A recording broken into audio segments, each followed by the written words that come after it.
مطلب اتنا انہوں نے زبردست کام نہیں کیا. اس کے باوجود ابھی تک میں سمجھتا ہوں کہ عوام میں کوئی سوال نہیں ہے کہ دال میں کچھ کالا ہے, کہ پیناما والے ایشو پہ کوئی نہ کوئی مسئلہ ہے, وہ اپنے آپ کو کلیئر نہیں کر سکیں. لیکن سب سے بڑا چیلنج نواز شریف کا یہ نہیں ہے. سب سے بڑا چیلنج نواز شریف کا یہ ہے کہ جب وہ اپنے اپوزیشن کو دیکھتے ہیں تو وہ تالی مارتے ہیں. وہ کہتے ہیں فواد صاحب کو, وہ کہتے ہیں all guns blazing, اور پھر کیا ہوتا ہے, پھر نوٹیفیکیشن جاری ہو جاتی ہے کہ اپنا یہ P T A, NEPRA, OGRA اور باقی دیگر ریگولیٹرز جو ہیں ان کو واپس بیوروکریسی کے ہاتھ میں. پھر اگلے دن نہیں, پھر اگلے ڈویژن کے ہاتھ میں تھا نا پہلے, ادھر سے نکال نہیں, فرق بہت زیادہ ہے کاشف. فرق یہ ہے کہ جو وہ آپ کہہ رہے ہیں کہ ایک کے ہاتھ سے نکال کے دوسرے میں اٹانومی دینے کے پہلے ایک سسٹم چلتا تھا اور اب ایک بظاہر بلیک اینڈ وائٹ کے اندر آپ دیکھیں جو ایڈمنسٹریٹو کنٹرول, جب آپ اس سیکٹری کو ایڈمنسٹریٹو کنٹرول دیتے ہیں ریگولیٹر کا, جس کو ریگولیٹ کیا جا رہا ہے بظاہر, مطلب یہ فرق تو یہ ہے نا کہ کیبنٹ ڈویژن تو اوکے. نواز شریف پہ بہت بڑا سوالیہ نشان نہیں, سوالیہ نشان نہیں, اوور کانفیڈنس نواز شریف کی سب سے بڑی جو ہے نا اس وقت عمران خان ان کا سب سے بڑا اپوننٹ نہیں ہے. پرابلم کیا ہے سر, پرابلم کیا ہے؟ پرابلم یہ ہے کہ یہ اوور کانفیڈنس کو نیب کرنے میں, پکڑنے میں, ہوا نکالنے میں ایک بڑی آپ کے پاس بکھری ہوئی کمزور اپوزیشن ہے. ایک کا ایجنڈا اور ہے, شاید ہدف اور ہے. 2017 میں یہ اپوزیشن منظم ہو جائے گی اور نواز شریف کے لیے کافی بڑا سر میں درد جو ہے یہ. اس میں اگر آپ دو چیزوں میں پیدا کریں تو حکومت کی مضبوطی اتنی نہیں ہے جتنی اپوزیشن کی کمزوری ہے, یا وہ جتنی بکھری ہوئی ہے وہ ان کی مضبوطی. اچھا, نواز شریف صاحب کا مسئلہ یہ آتا ہے کہ نواز شریف صاحب جب ان کو یہ احساس ہوتا ہے کہ شاید وہ ان کی جو ہے ان کی صورتحال مستحکم ہو گئی ہے, تو ان میں ایک بہت بڑا ہے ہیوبرس جس کو کہتے ہیں, کہ وہ شروع ہو جاتی ہے اور پھر وہیں سے ان کی زوال کا باعث بنتی ہے. تو مجھے لگ رہا ہے کہ ابھی پچھلے دنوں آپ کو جب لگا کہ شاید پاناما والا جو ہے معاملہ وہ بھی تھوڑا سا کنارے پہ لگ گیا ہے اور فوج میں جو ہے تبدیلی آئی ہے, اس کی وجہ سے ان کو بریدنگ اسپیس مل گئی یا بہتر صورتحال بن کے آئی ہے, تو اس کے فوراً بعد جو اقدامات آپ اگر دیکھ لیں تو اسی چیز کی عکاسی ہوتی ہے. جس کی بات ہو رہی تھی ریگولیٹری باڈیز کی, یہ بات صحیح ہے کہ اصل مسئلہ یہ نہیں تھا کہ ان کو کس کے ادارے پہ دیا جائے, اصل مسئلہ یہ تھا کہ ان کو کیا کہتے ہیں مزید آٹونمی دینے کی ضرورت تھی, جس کو پھر آپ نے مزید کم کر دیا. جی بالکل. اس میں ایک بات کا میں اضافہ کرنا چاہوں گا. دیکھیے مسئلہ یہ ہے کہ اگر پاکستان کے اندر ڈیموکریسی یا اس ڈیموکریسی کے جو ثمرات ہیں وہ لوگوں تک پہنچنے کے لیے بہت ضروری ہے کہ ملک کی سیاسی قیادت خواہ وہ کسی بھی پارٹی سے آئے وہ ڈیموکریٹک ٹیمپرامنٹ کا مظاہرہ کرے, جو کہ رول آف لا کے اندر ہے. جمہوری رویہ جب تک نہیں ہوگا اور جمہوری صاف ستھری ہو اور وہ جو ہے رول آف لا کے اوپر یہ نہ کہیں کہ قانون جو ہے وہ میرے اور آپ کے لیے تو ہے لیکن ہم اس سے مستثنا ہیں, ہم اس سے مبرہ ہیں دوسرے کے لیے. یہ ڈیموکریٹک ٹیمپرامنٹ جب تک ملک کے اندر انٹرنچ نہیں ہوگا, اس کا انسٹیٹیوشنل ایکسپریشن نہیں ہوگا, پاکستان کے اندر جمہوریت حقیقی جمہوریت نہیں آئے گی.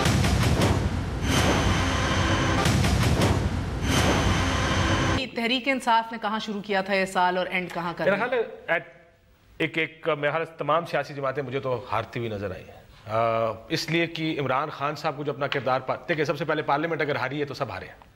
پارلیمنٹ آخری کون سا قانون جس کو دیکھ کر آپ, میں یا 5 لوگ یہ کہہ سکتے ہیں وہ قانون ہے جو پاکستان کے فائدے میں کسی صورت بھی, کسی ایک یعنی کسی ایک ادارے کو بہتر کرنے کا, کسی ایک ڈومین کو ٹھیک کرنے کا ایک ایسا کوئی قانون نہیں بنا ہے اس پارلیمنٹ ہاری. عمران خان صاحب کلیکٹیو فیلئر, تو میں نے کہا پارلیمنٹ ہاری. بالکل بالکل. عمران خان صاحب جہاں اپوزیشن کر سکتے تھے وہاں کھڑے ہو کے کہتے میاں صاحب باقی آپ کا اختلاف ہمارا اپنی جگہ, آئیں عدالتوں میں انصاف نہیں ہے, پولیس کے اندر ریفارمز کی ضرورت ہے, بیوروکریسی میں ریفارمز کی ضرورت ہے, آئیں بیٹھ کے اس ملک کے ریفارمز کرتے ہیں. یہ کر سکتے, اپوزیشن کرا سکتی ہے یہ کام. عمران ایجنڈا سیٹنگ کر سکتے تھے, انہوں نے وہ بھی نہیں اٹھا لیتے, جب تک یہ نہیں ہوگا نہیں ہلیں گے, انہوں نے یہ بھی نہیں کیا. پیپلز پارٹی, پیپلز پارٹی کو تو بھول جائے. دیکھیں پیپلز پارٹی کی پالیٹکس وہی ہے جو وہ کر رہے ہیں. بلاول آپ کو اپوزیشن لیڈر بننے والا ہے, بلاول کو زیرو کر دیا زرداری صاحب نے, اس کو اس کی اوقات بھی دکھا دی, یہ بتا دیا کہ اس کی جتنی ویژن یا سوچ تھی کہ میں یہ کر دوں گا, میں وہ کر دوں گا, وہ کدھر کھڑی ہے وہ بھی آپ زرداری صاحب نے سب برابر کر دیا بلاول کا. اگر بلاول کو نہ دیکھے زرداری صاحب کو دیکھے, زرداری صاحب کیا کرتے ہیں, اور آپ کو پتا ہے ہم سارے جانتے ہیں زرداری صاحب کیا کرتے ہیں. آخر میں میاں صاحب تگڑے ہوئے ہیں لیکن میاں صاحب مضبوط ہو کے بھی ہار جائیں گے. آپ کو یاد ہوگا آصف زرداری صاحب صدر پاکستان بن گئے تھے پاکستان میں. برطانیہ گئے تو کارٹون کیا چھپتے تھے برطانوی اخباروں میں, ان سے ہاتھ ملانے کے بعد اپنی انگلیاں کاؤنٹ کیجئے. جی یہ برطانیہ کے اخباروں میں کارٹونز چھپے اور جو ان کی پذیرائی, تو کیا میاں صاحب کو یہ لگتا ہے کہ اگر وہ اس کیس سے نکل جائیں گے تو کیا وہ جو تھپا زرداری صاحب پر لگا تھا سرے پیلس کا یہ پرسپشن دھو پائیں گے کہ نہیں؟ مگر بدقسمتی سے I am still not sure کہ الیکٹرلی ایک پاکستان کی عوام کو اتنا فرق پڑتا ہے کہ نہیں، بیکاز یہ پورا سال بائی الیکشنز کے اندر دم دم مسکل اندر. لیکن وہ اس میں بات سنیں، بائی الیکشن ہم کوئی پرسپشن اور ایز این ایشو، جیسے انڈیا ہمارے لیے الیکشنز میں ایشو نہیں ہے، کیا کرپشن الیکشنز میں ایشو ہے؟ عمران خان کے 80 لاکھ ووٹ کہاں سے ہیں؟ System change, people wanting another option. صرف کرپشن کے خلاف، صرف کرپشن. بھائی آپ نے اب میری ایک بات سنیں، عمران خان کو لوگوں نے شکل کے اوپر ووٹ دیا، دینا ہوتا تو 2002 میں کیوں نہیں دیا؟ کس لیے ووٹ ڈالا ہے لوگوں نے عمران خان کو؟ ایک اور عجیب بات کرتے ہیں آپ، پہلے ڈینائی کرتے نہیں کیا. تو پھر اس کا مطلب ہے کہ جو میاں صاحب کا ووٹ بتائیں، میاں صاحب ڈبل نہیں پڑا، وہ کرپشن کے لیے پڑے. نہیں تب تک تو یہ آپ کہتے ہیں لوگوں کے لیے ایشو نہیں ہے. میں یہ کہہ رہا ہوں میاں صاحب کا 1 کروڑ 20 لاکھ ووٹ تھا تقریباً، زرداری صاحب کا 70 لاکھ، ان کا 80 لاکھ. یعنی there is a chunk of people who are not happy، دونوں سے خوش نہیں ہیں. میں تو کہہ رہا ہوں، تو آپ نے کہا لوگوں کا ایشو نہیں ہے، میں کہا لوگوں کا ایشو ہے، شاید میجورٹی کا ایشو نہیں. ایک ایشو تو ہے، لیکن بات یہ آتی ہے کہ ایشو کے ساتھ ساتھ جو ہے اس کو کس طرح سے ابھارا جاتا ہے، وہ ایک بہت بڑا مسئلہ تھا. اگر لوگ دیکھیں، ایک مثال ضرور ہے کہ کہتے ہیں لوگ یہ بھی کرپٹ ہے، یہ بھی کرپٹ ہے، یہ بھی کرپٹ ہے. تو عمران کو جو ووٹ ملے تھے وہ یہ تھا کہ ریلیٹیولی یہ صاف ہے. اس کا مطلب یہ نہیں ہوا کہ کرپشن کوئی ایشو نہیں ہے، کرپشن ایشو ہے، اور لوگوں کا نظام پہ اعتماد کم سے کم تر ہوتا ہے. کرپشن گیم چینجنگ ایشو نہیں ہے، نہ الیکشن ڈیسائیڈنگ. پروفیسر صاحب ٹائم از اپ، لاسٹ سر مختصراً فرما دیجئے. I agree with metro اور موٹر وے آنے والے سال کے اندر کیا آپ کو لگتا ہے کہ ہماری فورن پالیسی کی سمت جو ہے وہ اسی طرح ہی چلے گی، یا آپ کو لگتا ہے کہ گیون یہ کنڈیشن بھی ہے، پیپلز پارٹی کی بھی شور بھی اٹھ رہا ہے، حالات بھی گھمبیر ہو رہے ہیں، ذرا قبلہ درست ہو سکتا ہے، ٹیم مضبوط ہو سکتی ہے؟ جی بالکل ہو سکتی ہے، اور پاکستان کے لیے خوش قسمتی کی بات یہ ہے کہ پاکستان کے لیے اس وقت سپیس میسر ہے. اگر پاکستان اس سپیس کو سر ہوگا کہ نہیں، میں یہ کہہ رہی ہوں. نہیں وہ ہوگا یا نہیں، اس سیٹ اپ کے ہوتے ہوئے مجھے نہیں لگتا ہوگا، اس سیٹ اپ کے ہوتے ہوئے they will not be able to even grasp the opportunities which are within the realm of possibility. Unfortunately. بہت بہت شکریہ. کہتے ہیں کہ دنیا قائم ہے، پاکستان دعاؤں پہ قائم ہے، ہمیں بھی دعاؤں پہ یاد رکھیے گا. wishing you a very happy new year. see you next day انشاءاللہ. خدا حافظ.